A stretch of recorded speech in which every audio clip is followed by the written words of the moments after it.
Hello, everyone. Welcome to this show, Evelyn Around the World. If this is your first time here on YouTube, please hit subscribe, and hit the like button. And today I'm excited because we're going to have a great conversation.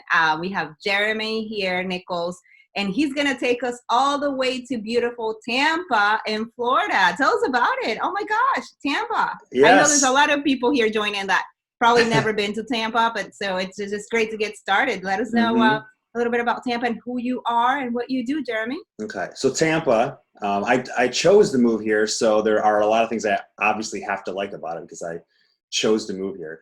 I'm originally from New York, and I had to get away from that chaos. It was very suffocating. So I love Tampa because it's a big enough city that I have everything I want to do is here, but I also have space and time to breathe, and I have a nice country background, but then I can go to the city and get whatever I need, the amenities. We do have probably arguably the best beaches. We're on the Gulf Coast, so East Coast Floridians will argue with me, but over here, if you want nice white sand, calm water, clear greenish bluish water, that's our beaches. Beautiful. Yeah. And, we do have a Stanley Cup winning hockey team. So we won the Stanley Cup this year. So that's why I have the Tampa Bay Lightning over here. Yeah. Baseball, football, hockey, yachting, fishing. Tom Brady.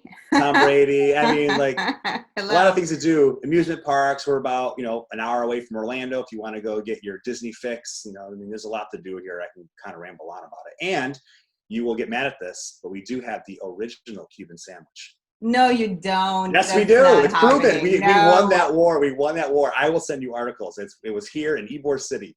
Right here. Really? Oh, so I was completely oblivious to that because I was thinking it was in Miami or Key West, you will think. No.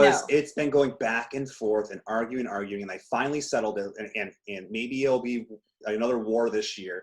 But Ybor City is supposed to be where the original Cuban sandwich is. So I got to go there for that. Yeah. And you're gonna get a lot of comments now in this section. No, it's not. It's Miami.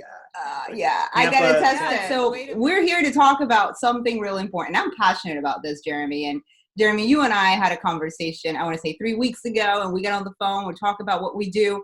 And then we said, we need to bring this to other people. Other people really need to hear about it. But first, before we get into it, tell us about what you do. You have plenty of experience in the recruiting, headhunting world. Tell us more about that. Yeah, so I've been in recruiting for 20 years. I went on my own 4 years ago. I've always been in retail, hospitality space. So I'm a franchisee. I own the rights to Florida, and I do specifically hospitality headhunting. So I do hotels, resorts, private estate, yachting, country clubs, that world. And I do salaried permanent positions. Typically my wheelhouse is director title, so directors of engineering, general managers, directors of operation, food and beverage. I do some C-suite too, and I do some sous chefs and chefs, but pretty much salaried permanent positions in hospitality is what I focus on, and strictly in the state of Florida. And since I'm in Florida, I do recruit in the islands too, like the Bahamas and the Caribbean as well, just because we're so close. But Florida's my focus.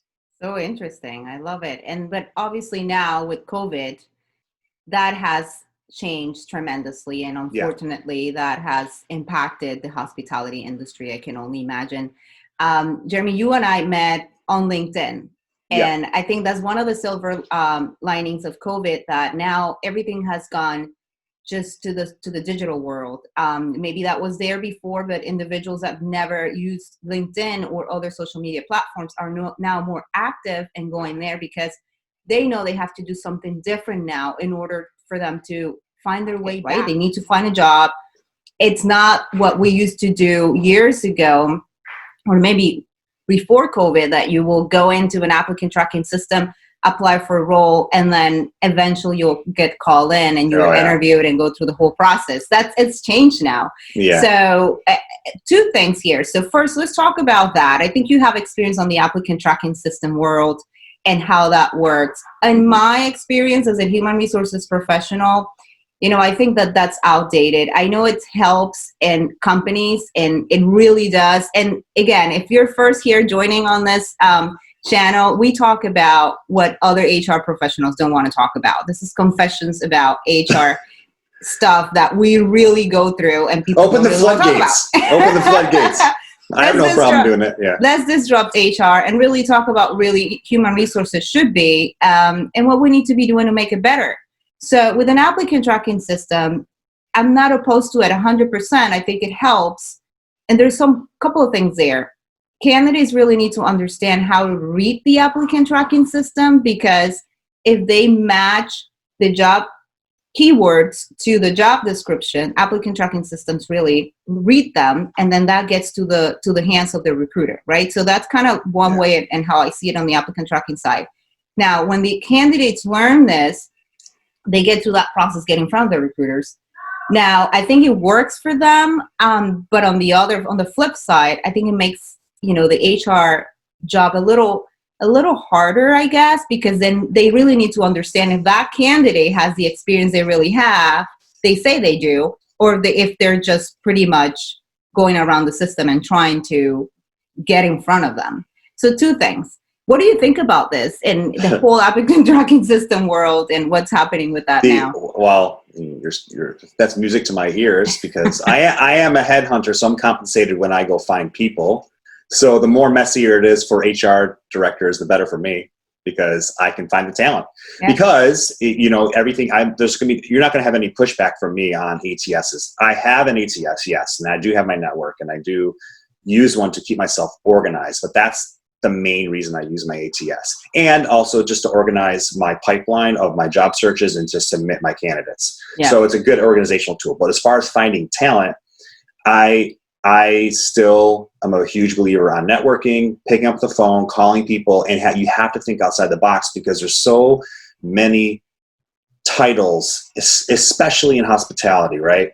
Yeah. Like there are so many. So if you have, let's say you have a director of food and beverage search, and you really narrow it down to director of food and beverage, there are a lot of different types of roles out there that can perform that job duty that might not have, quote, director of food and beverage, end quote. And like if you do a Boolean search thread, sometimes those things won't pop up in your ATS. Like some of them might be called food and beverage director, and it might be flipped, and the ATS might have it at the bottom of the page. Right.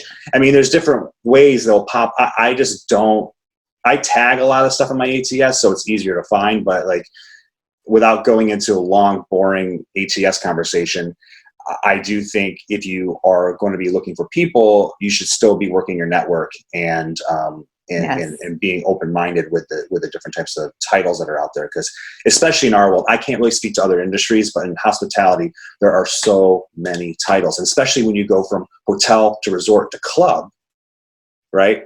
Sometimes there's positions in the club world that are handling food and beverage operations that are not called directors of food and beverage. Right. So you have to be creative. And if you just stay pigeonholed in that ATS, you might miss out on your next hire.